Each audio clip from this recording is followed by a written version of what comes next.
நத்தம் அருகே உள்ள மயானத்தில் அடிப்படை வசதிகள் இல்லாததால் மக்கள் அவதியடைந்துள்ளனர்.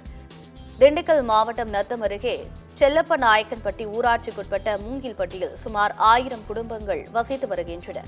இங்குள்ளவர்களுக்காக ஊருக்கு அருகே 1 கிலோமீட்டர் தூரத்தில் மயானம் உள்ளது. அங்கு செல்ல போதிய சாலை வசதி இல்லாத நிலையில் மயானத்தில் உள்ள தண்ணீர் தொட்டியும் சேதமடைந்துள்ளதால் மக்கள் வேதனை அடைந்துள்ளனர். மயானத்தை சுற்றிலும் முட்கள் வளர்ந்துள்ள நிலையில் மிகவும் குறுகலான பாதையில் சடலங்களை கொண்டு செல்வதாக குற்றம் சாட்டியுள்ளனர். வசதி எந்த வசதியுமே இல்லை. நீர் ஆகாரம், நீர் அடிவைப்பு எல்லாமே டேமேஜ் ஆகி அங்கே நீர்மாலை எடுக்கிறதுக்கு அந்த இடமும் எடுக்கிறதுக்கான வாய்ப்புகள் இல்லாமல் இருக்குது.